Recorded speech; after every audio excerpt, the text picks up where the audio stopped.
Assalamualaikum warahmatullahi wabarakatuh. Halo, halo Mam semuanya. Apa kabar? Semoga Mams dan keluarga sehat selalu ya. Perkenalkan, saya Tiffany Waranti Asri. Saya editor untuk Mother and Baby Indonesia. Yang hari ini saya berkesempatan untuk menjadi host Insta Live dan menemani Mams semua selama 30 menit ke depan. Nah, nggak lama lagi Mams, kita akan segera terhubung dengan seorang pakar. Lebih tepatnya seorang dokter Obgyn, yaitu Dr. Noviani Sugiarto SPOG ya dari Rumah Sakit St. Carolus dan RSUD Matraman.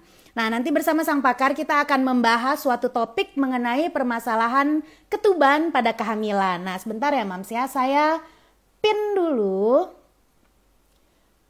Oke, saya pin dulu. Di pin ini saya juga sudah memasukkan format bertanya, yaitu nama, domisili, dan pertanyaan. Nah, jadi Mam semua yang punya pertanyaan mengenai ketuban, air ketuban pada kehamilan, ayo, yuk semuanya langsung tanya aja di kolom komen. Karena satu pertanyaan terbaik akan diberikan hadiah dari Mother and Baby. Aduh, kok belum kepin ya ini? Sebentar, saya pin dulu. Oke, pin komen. Jadi ikuti formatnya ya Mam saat mau bertanya. Itu ada nama panggilan Anda, domisili atau kota tempat Anda tinggal, diikuti dengan pertanyaan Anda. Silakan bertanya. Nanti pertanyaannya akan dijawab langsung oleh Dr. Noviani atau yang lebih akrab disapa dengan Dr. Novi. Oke, sambil menunggu Dr. Novi, jadi sesuai topik kita kali ini ya Mam, yaitu permasalahan air ketuban pada kehamilan. Para bumil ini kan pasti sering banget khawatir dengan jumlah air ketuban, ya nggak sih Mams? Paling sering deh bumil nih kalau khawatir air ketuban rembes atau bocor katanya gitu ya. Terus ada juga yang khawatir air ketubannya kering gitu katanya. Nah, itu kalau udah ngomongin ketuban ini pasti bumil suka deg-deg ser gitu katanya. Karena air ketuban ini nggak boleh kurang, tapi ternyata nggak boleh kebanyakan juga loh Mams. Nah, katanya kalau kurang air ketuban bisa bikin janin tidak tumbuh optimal. Ada juga yang bilang kalau air ketuban terlalu banyak juga bisa bikin janin mengganggu tumbuh kembang janin. Bahkan ada yang bilang bisa memicu atau meningkatkan risiko keguguran. Terus berapa dong jumlah air ketuban yang bagus? Ada nggak sih tanda-tanda yang bisa bumil rasakan untuk memastikan air ketuban ini cukup? Nah, itu bagaimana faktanya? Untuk menjawab semua itu kita akan segera terhubung dengan Dr. Noviani Sugiarto SPOG untuk mengupas tuntas permasalahan air ketuban ini. Baik, saya coba cek dulu Dr. Noviani sudah bergabung, tapi saya belum bisa connect dengan Dr. Noviani di akun Instagramnya @noviani.sugiarto. Halo, Sudah terhubung dengan Dr. Novi. Halo Dr. Novi. Halo, apa kabar nih dokter? Aduh, senang sekali bisa bertemu dokter. Lagi di tempat praktik ya dokter? Ya. Oke, jadi dokter kita kan ini sebelumnya terima kasih ya dokter sudah bergabung nih, walaupun kita ketemunya secara virtual dulu ya dokter, nggak apa-apa ya. Ya. Iya Bu, dokter kita kan dokter Ya. gambarnya agak putus-putus tapi suaranya terdengar jelas. Apa suara saya bisa terdengar jelas? Suara terdengar jelas, gambar putus-putus ya? Iya, gambar dokter putus-putus. Oh, coba. Tapi suara dokter terdengar jelas sih. Oke, sambil menunggu gambarnya masih sama. Tapi nggak apa-apa deh dok, yang penting suaranya terdengar jelas nih dok. Coba saya cek dulu ya. Iya baik. Harusnya Ini wah banyak sekali yang sudah bertanya nih kepada dokter nih. Sudah. Nah ini kelihatan gambarnya udah oke dokter. Iya, wajah cantiknya jadi bisa lihat semuanya nih. Ini baru sebentar live sama dokter yang nanya sudah dari mana-mana nih dokter. Ada Jakarta, Bandung, bahkan ada yang di Jogja. Tadi saya lihat ada yang di Lampung. Dengan Mamsnesia _ Pasaribu. Banyak nih yang mau nanya sama dokter nih. Kelihatannya pada semangat nih dok. Mau nanya-nanya mengenai ketuban dulu nih ke dokter nih. Kan kita sering banget nih dok dengar cerita-cerita seputar air ketuban. Katanya air ketubannya kering lah gitu ya dok ya. Ada yang bilang ketubannya tercemar kotoran bayi. Ada yang bilang ketubannya warnanya keruh. Wah itu banyak sekali pertanyaannya dok. Nah tapi sebelum saya mau nanya-nanya lebih lanjut lagi nih dok. saya mau minta diceritain dulu dong ke dokter, kapan sih air ketuban ini mulai ada di perut ibu hamil? Tolong beri pencerahannya nih dok, atau ketuban sama air ketuban bedanya apa? Kak? Minta tolong dok dijelasin dari situ dulu. Ya, Silakan dokter Novi. jadi ya makasih Mbak Tiffany. Jadi air Ya. ketuban itu muncul sejak 12 hari setelah pembuahan. Jadi dia Oh itu baik. fungsinya untuk dia adalah cairan yang mengelilingi bayi dan dikelilingi ditutupi oleh selaput ketuban atau selaput amnion dan untuk fungsinya untuk melindungi bayi itu sampai bayi itu tumbuh di dalam rahim. Oh, jadi fungsinya memang untuk melindungi si janin ya dok. Katanya ada yang bilang itu Ya, semacam spring bed-nya gitu dok ya, di dalam ya. rahim. Itu jadi fungsinya nggak cuma buat tempat tumbuh aja ya dok, si air ketuban itu juga ya, untuk melindungi Iya, dari kanan kiri biar nggak kepentok gitu ya kira-kira dok bahasa awamnya. fungsinya Oh, banyak banget Mbak fungsinya Tiffany. banyak. Jadi Oke, apa aja tuh dok? selain untuk melindungi bayi, dia Iya. juga di air ketuban itu ada hormon, ada zat antibodi. Jadi untuk mencegah berbagai infeksi. Terus dia juga supaya bayi tumbuh dengan sistem otot dan sistem paru-parunya tumbuh dengan baik juga.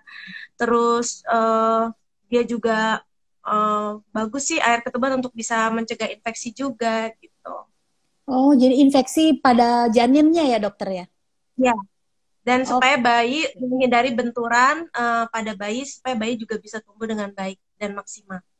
Oke, wah itu jadi penting banget ya, rumahnya janin dulu ya Sebenarnya bayi, sampai iya, dilahirkannya.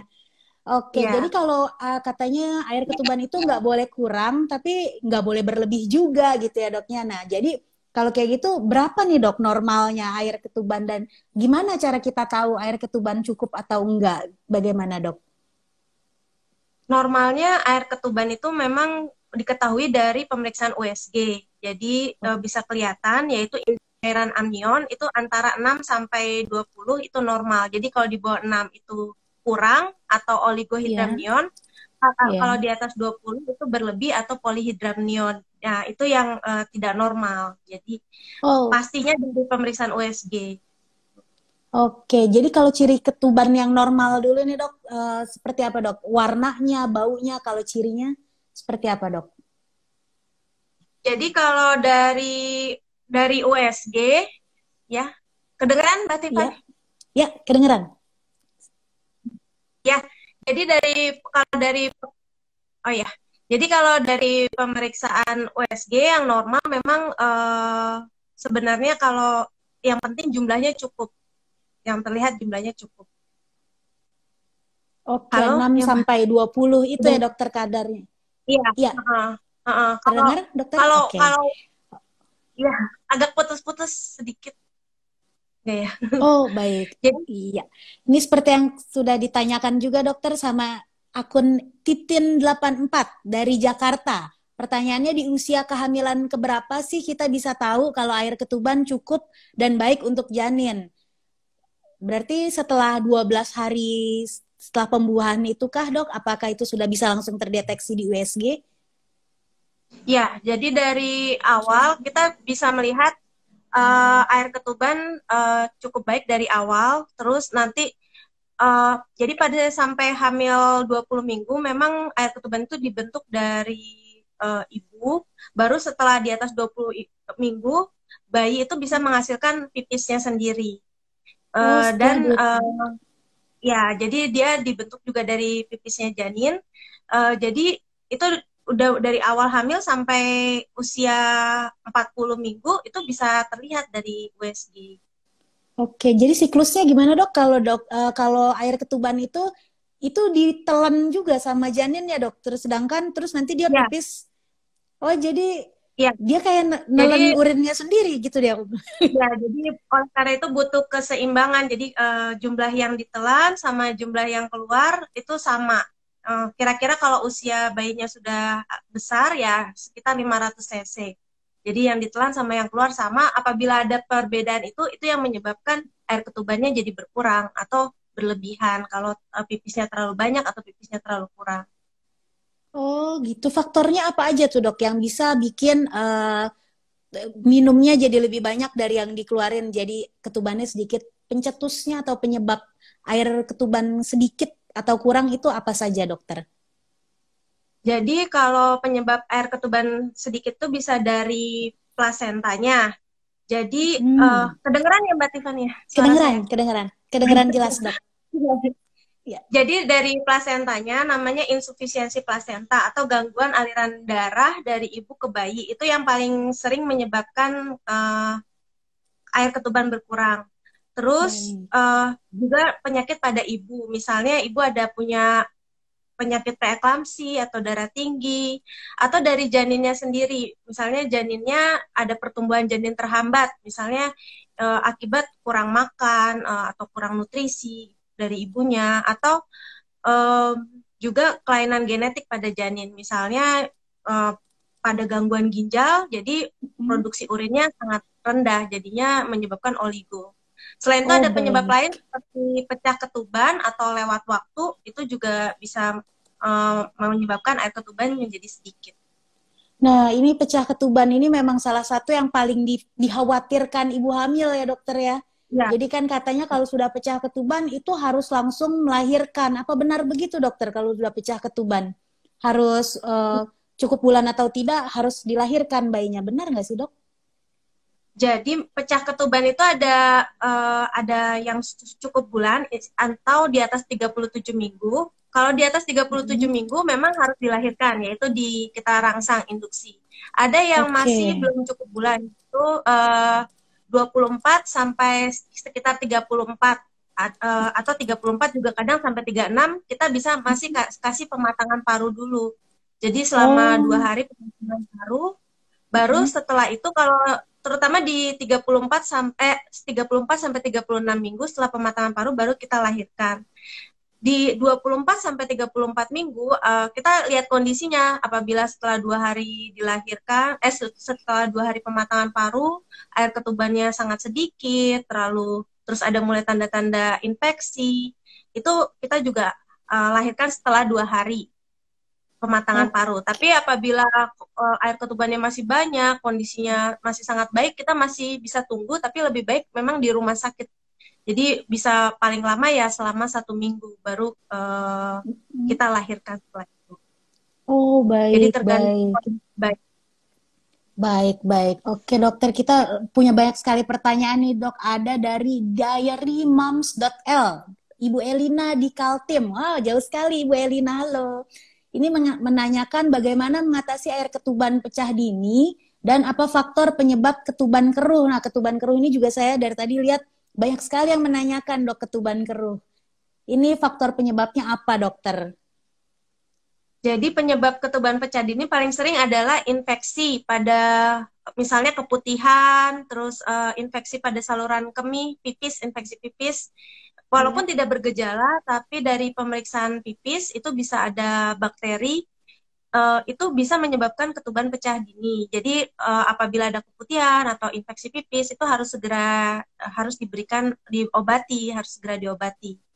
Lalu penyebab lainnya riwayat persalinan sebelumnya, misalnya sebelumnya juga ketuban pecah dini atau persalinan prematur, atau mulut rahimnya kalau dari USG mulut rahimnya pendek, terus baik. juga ya faktor faktor yang penyebab lainnya misalnya um, polihidramnion atau terlalu besar itu juga bisa menyebabkan ketuban pecah dini.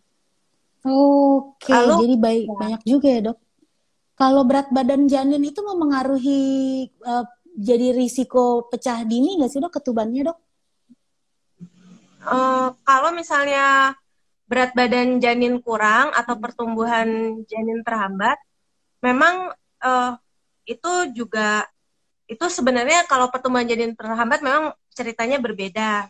Memang Baik. misalnya terjadi diskus janin sehingga bisa saja terjadi mulus-mulus sebelum waktunya. Oke, baik dokter. Ini Tapi juga ada yang terutama menanya infeksi, terutama infeksi infeksi. keputihan atau iya. Oke, itu yang paling sering terjadi ya, dok. Menjadi penyebabnya ya, Iya. dokter ya. Lalu ada juga dok yang bertanya dari Ibu Herlin di Ponorogo. Jika terjadi ketuban pecah dini dan ibu belum merasakan kontraksi, belum terjadi pembukaan, apa yang harus dilakukan, Bu? Apakah menunggu hingga ibu pembukaan atau bagaimana? Oh, jadi udah Harus pecah di ini tapi belum belum kontraksi ya dokter ya? ya harus segera ke rumah sakit ke IGD untuk dilihat Hmm. dipastikan benar nggak ketubannya pecah. Apabila ketubannya pecah harus dirawat mendapat antibiotik. Kalau belum cukup bulan dimatangkan dulu parunya baru dilahirkan. Setelah itu kalau sudah cukup bulan memang langsung dirangsang untuk dilahirkan. Oke, jadi memang dirangsang ya dokter. Dirangsangnya dengan cara apa aja sih dok? Biasanya dok untuk merangsang Ya, biar cepat lahir gitu dok. ya dengan pemberian obat bisa dengan obat lewat vagina atau obat Hmm. infus. Biasanya Oke, memang ada lebih cara. sering obat. Oke, ada cara yang alami nggak dok? Misalnya katanya disuruh pose squat atau bagaimana dok yang untuk merangsang biar cepat melahirkan? Kalau sudah ketuban pecah, Hmm. rangsangan Hmm. tidak boleh dilakukan sendiri, harus dilakukan di Oh rumah sakit. baik. Karena kita selain itu kita juga harus pantau dulu sebelumnya dengan pemeriksaan CTG atau Hmm. denyut jantung janin, apakah bagus, baru kita bisa rangsang. Apabila denyut jantung janinnya sudah terganggu, mungkin kita nggak meneruskan ke rangsang, tapi lanjut seperti operasi, misalnya akibat adanya kompresi tali pusat, karena ketuban juga diperlukan untuk menjaga supaya tali pusat tidak tertekan gitu. Jadi Oh kalau terlalu baik. juga nggak bisa dilanjutkan perangsangan itu. Baik. Nah, tuh Moms Herlin di Ponorogo ya. Jadi jangan mengatasi sendiri kontraksinya, jangan dirangsang sendiri ya dokter ya. Itu harus Ya, segera butuh penanganan medis. Baik, lalu ada juga yang bertanya dari Ibu Fitria underscore Kurniati di Tangerang. Dok, saya mau tanya kalau ketuban berwarna hijau itu karena apa ya dok? Katanya gitu. Apa tuh dok penyebabnya? Ketuban warnanya bisa lain-lain seperti itu ya dok? jadi ketuban warna hijau itu akibat ada namanya bayi mengeluarkan mekonial dari cairan dari ususnya. Jadi kayak mengeluarkan seperti buang air besar, tapi karena mekonialnya sudah keluar begitu. Penyebabnya Oke. bisa macam-macam, bisa memang ada infeksi atau memang sudah bayinya udah matang banget, udah cukup bulan, bahkan sudah lewat waktu, itu bisa keluar gitu. Kalau sebenarnya Oh, air ketuban yang hijaunya jernih, kita masih nggak khawatir, maksudnya masih nggak apa-apa. Tapi kalau udah hijau yang sangat kental, memang itu harus sangat hati-hati sekali. Ada kemungkinan ya karena ada resiko namanya aspirasi meconial syndrome. Jadi setelah bayi lahir, bayinya tertelan meconiumnya itu. Jadi terjadi bayinya agak sesak setelah lahir seperti itu. Jadi harus hati-hati kalau bila hijaunya kental. oke, jadi kalau si aspirasi meconium syndrome itu umum terjadi di kehamilan usia berapa tuh, Dok? Biasanya memang apabila ada tanda-tanda infeksi, ketuban pecah, terus ketuban pecahnya warna hijau, apalagi hijaunya kental, lalu ada Hmm. tanda-tanda infeksi ibu seperti ibunya demam, terus denyut jantung bayinya juga meningkat seperti itu. Jadi atau sudah lewat waktu, misalnya sudah di atas 42 minggu, itu lebih sering Oh, terjadi. oke, baik-baik. Dok, ini ada pertanyaan dari Ibu Ayu P. Lestari di Jakarta. Ini pertanyaannya juga banyak yang nanya nih, Dok. Apakah ada makanan tertentu yang nantinya bisa membuat kondisi air ketuban lebih baik atau sehat? Misalnya mengonsumsi air kelapa begitu, Dok. Nah, ini kan sering banget ya, Dok. Banyak yang bilang biar ketubannya nggak kurang, nggak lebih pas dan bagus untuk si janin, itu disuruh minum air kelapa hijau gitu katanya, Dok. Apakah benar, Dok?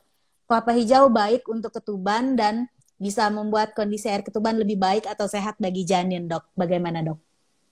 Jadi setiap air apapun itu memang kita anjurkan untuk mempertahankan air ketuban cukup. Kita anjurkan untuk minum, ibu hamil harus banyak minum. Sehari minimal 2 liter sampai 3 liter, paling enggak. Oke.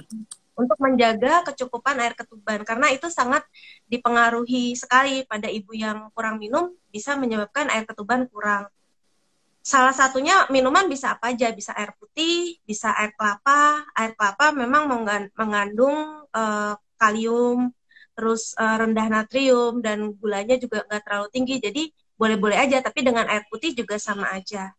Terus Oke. Ya. kalau yang mengenai air kelapa menyebabkan ketuban jadi jernih itu sebenarnya Heeh. mitos. Oh, itu cuma Jadi mitos ya dokter ya? penyebab tadi kan ada pertanyaan ya, air kenapa Ya, air ketuban keruh. Itu sebenarnya keruh. kekeruhan itu wajar terjadi di atas 33 sampai 34 minggu. Kalau air ketuban agak agak keruh itu masih wajar. Lalu di atas 36 minggu biasa mulai agak lebih keruh itu masih wajar. Itu akibat lemak pada kulit bayi atau vernix namanya. Oke, Bayi itu ya. sudah matang, dia membentuk lemak-lemak itu, lalu lemak itu terurai di air ketuban itu. Jadi itu masih normal, gitu nggak apa-apa. Oh, masih oke Kecuali ya dokter ya. disertai Mm. infeksi, misalnya demam, itu baru takutnya mekoneal, misalnya yang udah lewat waktu ya, yang sudah 40 minggu atau 42 minggu ke atas. Oke, iya dokter, ini juga ada yang menanyakan dari toko Love. Mana tuh tadi pertanyaan ke saya? Eh, kepencet. Dari toko Love. Katanya mengapa air ketuban sangat penting untuk kelangsungan bayi dan bagaimana cara mencegah air ketuban terlalu banyak? Ya juga nih ya dok ya, air ketuban terlalu banyak apakah bisa dicegah dokter? Jadi kalau kalau men- jadi air ketuban kan tadi penting ya untuk Ya, melindungi bayi, menghindari bayi terhadap benturan, bikin bayi bisa tumbuh ototnya. Karena kalau ketuban terlalu sedikit bisa terjadi kelainan otot dan kelainan tulang juga, deformitas, paru-paru nggak bisa berkembang baik, pertumbuhan janin terhambat. Jadi itu penting air ketuban untuk jumlahnya cukup. Lalu cara mengatasi supaya nggak kelebihan, ya supaya nggak kelebihan itu, jadi memang yang lebih ditakutkan justru kekurangan sebenarnya ya. hmm, Kalau kelebihan, memang kita caranya ya dengan memantau, kita melakukan pemeriksaan antenatal secara teratur. Kita lihat apakah ketubannya ada kelebihan atau kekurangan. Apabila ada kelebihan, memang penyebab polihidramnion atau kelebihan air ketuban itu seperti paling sering adalah diabetes pada ibu. Jadi bila ada kelebihan air ketuban, kita periksa diabetes pada apakah ada diabetes, apakah ada infeksi seperti toksoplasma. Baru apabila kita sudah ketahui ternyata penyebabnya diabetes, ya kita kontrol gula hmm. darahnya supaya gula darah ibu normal sehingga air ketuban bisa normal kembali. Baik, jadi Penyebab penyebabnya harus cari tahu dulu di masalah itu diperbaiki dulu begitu ya dokter ya. ya, ya, penyebab Oke, lain seperti kelainan genetik juga bisa, misalnya pada perhambatan pada esofagus atau saluran cerna, itu juga bisa menyebabkan gangguan seperti itu. baik baik. Oke, itu juga tadi sudah terjawab. Ini ada lailaevi.s dari Solo. Selain air putih 2 liter per hari, ada nggak minuman yang bisa menunjang supaya air ketubannya cukup? Itu tadi sudah cukup terjawab ya dokter Novi. Ya, Yang dokter bilang air apa saja, mau air kelapa atau air putih, pokoknya 2 liter per hari ya dokter ya. ya. Jadi Oh, dua botol air mineral yang besar, yang air mineral besar itu kalau bisa dalam satu hari mm. habis seperti itu. Oke, baik-baik. Lalu ini ada yang menanyakan kalau ketuban hijau ada efeknya nggak sih ke bayi, ke janinnya, dok? Ya, kalau misalnya air ketuban hijau, memang kita lihat Hmm. dulu apakah hijaunya jernih, masih nggak apa-apa. Tapi kalau misalnya yang kental ya itu tadi setelah lahir harus diperiksa sama dokter anaknya apakah ada tanda-tanda sesak. Takutnya memang namanya aspirasi mekoneal, itu cairan Oke, mekoneal oke. itu bisa ditandai dengan sesak seperti itu. Oke, itu sekaligus menjawab pertanyaan dari Pratiwi Yiwi dari Ibu Lulu di Kalsel yang menanyakan janin yang terminum air ketuban saat lahir bisa berpengaruh pada kesehatannya saat besar atau tidak nih dok. Misalnya sakit paru-paru begitu dok. Nah itu mungkin agak berkaitan dengan si aspirasi meconium syndrome ini ya dokter ya. Kalau kalau paru-paru janin. Jadi kalau misalnya aspirasi meconial sindromnya sudah teratasi, misalnya sudah diberikan antibiotik pada kasus aspirasi dan sudah dinyatakan sembuh oleh dokter, itu tidak akan mempengaruhi apa-apa untuk ke depannya, nggak mempengaruhi menjadi penyakit paru pada janin. Seperti itu, Oh, jadinya nggak. Yang penting pada saat itu kondisi bayi sudah baik dan dinyatakan sembuh, bisa pulang, itu tidak mempengaruhi apapun. oke. Dok, ini agak sedikit berbeda dari topik kita kali ini, tapi karena menjelang Idul Adha kan ada puasanya nih ya dokter, ada yang bertanya dari It's Rahmal WT underscore. Ibu Rahma di Bekasi bertanya, Dok, apa iya puasa cuma dibolehin buat ibu hamil di trimester 3 saja? Nah, ada nggak begitu nyambung, tapi boleh ya dok ditanyakan ya dokter. Jadi yang paling aman untuk berpuasa memang trimester dua. Jadi Baik. trimester satu memang memang harus dilihat dulu kondisinya dan memang tidak kalau misalnya tidak harus memang tidak tidak dianjurkan untuk puasa apalagi yang setiap hari itu. Tapi Oke, trimester jadi 2 masih boleh. Lalu trimester 3 juga kita pantau bila beratnya masih kurang atau apa di trimester 3 juga tidak dianjurkan untuk berpuasa. oke, jadi semuanya lebih baik ditanyakan kembali ke dokter kandungannya Ya, ya dokter ya. ya. Jadi kan yang Kondisi karena bayinya kan kondisinya berbeda-beda ya dok. ya, paling aman di trimester 2 untuk berpuasa itu sangat aman. Baik, oke. Ini ada pertanyaan dari Ibu Lia di Bogor. Apakah air ketuban yang dimiliki juga karena faktor keturunan dari orang tua? Faktor genetik kah dok? Jumlah air ketuban? Nggak ada, tidak ada kaitannya air ketuban dengan genetik. Jadi itu Oke, jadi kaitannya dengan yang lain-lain, yang kelainan lain-lain. janin. Oke. Jadi walaupun ada keluarga dengan riwayat air ketuban kurang atau lebih itu tidak berkaitan ya dokter ya karena itu Nggak masing-masing ada ya dok kaitan. personal ya. Ya, Baik, ya. oke. Ada yang nanya dari Arum underscore Ratnaningsih. Mengetahui ketuban dari USG bisa tidak dok? Bisa banget ya dokter, justru itu Bisa cara banget. terbaiknya Itu ya. cara terbaiknya. Memang kalau dari kita rasa misalnya badan terlalu, misalnya kalau polihidramnion atau terlalu banyak, jadi tinggi fundus atau tinggi perutnya itu kayaknya besar sekali. Itu bisa bisa kelihatan juga. Atau kalau oligo atau kurang air ketuban, besarnya Iya. perut itu lebih kecil daripada usia hamilnya. Itu jadi yang dirasakan. Tapi memang kadang tandanya itu nggak khas. Jadi memang harus USG. Harus USG ya dok. Katanya kan Iya. ada yang bilang kalau air ketubannya kebanyakan sesek di ibunya. Bener nggak sih dok? Bisa bikin sesek dok kalau air ketuban terlalu Ya, banyak? ya Oh bisa ya. sesek, terus kayaknya perutnya besar sekali, jadi nafas jadi susah. Gerak janinnya juga jadi nggak terlalu kerasa karena terlalu banyak air ketuban.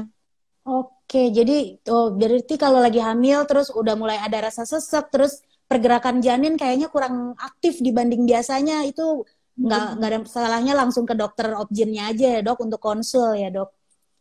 Oke, lalu ada juga yang bertanya dari Hena Waname, dari Ibu Hena di Samarinda. Wow, halo Samarinda, jauh nih. Pertanyaannya, berapa lama janin dapat bertahan hidup dalam rahim jika air ketubannya sudah rembes dok? Jadi kalau rembes memang rembes sekali, memang terbaiknya kalau misalnya sudah terbaiknya memang 2 hari ya. 2 hari setelah pematangan paru, misalnya belum cukup bulan, itu dilahirkan. Memang terbaiknya. Tapi pada beberapa kasus, misalnya ternyata kondisinya masih sangat baik, masih bisa ditunggu. Misalnya pada hamil yang sangat kurang bulan ya, misalnya di Ya. 28 minggu, dan air ketubannya masih cukup, masih apa, masih bisa kita pantau maksimal memang, tapi di rumah sakit maksimal selama 7 hari. Oke, baik, baik. Ini eh, juga ada pertanyaan dari Ibu Faudiah di Jakarta. Bagaimana cara membedakan air ketuban dengan cairan lainnya, dok, agar kita tidak panik? Oh, kadang kan kalau ibu hamil suka ada cairan yang keluar juga gitu ya, dokter. Lebih vagina lebih rentan keputihan. Apakah cara membedakannya mungkin, dok? Cairan lain dengan ketuban bagaimana, dokter? Jadi ketuban itu seperti pipis yang nggak bisa ditahan. Jadi Oh. rasanya seperti keluar air pipis tapi tidak bisa ditahan. Kalau pipis kan kita rasa pipis, kalau ini kita tidak rasa pipis.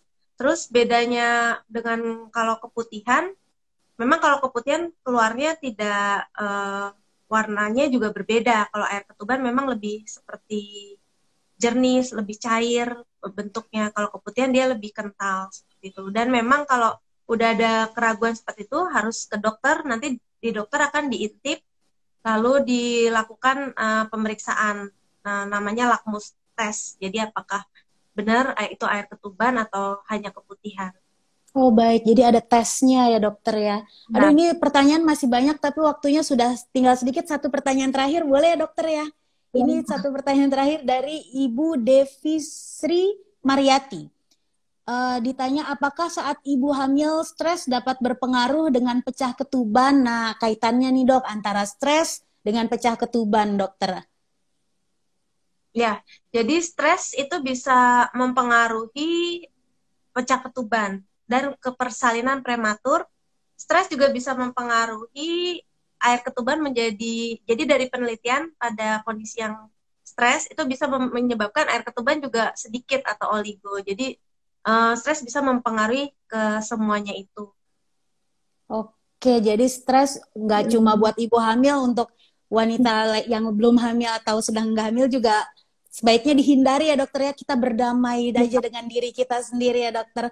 Baik deh kalau begitu, karena keterbatasan waktu nih dokter. Aduh, padahal pertanyaan masih banyak. Yang lain juga kayaknya antusias banget dengar penjelasan dokter.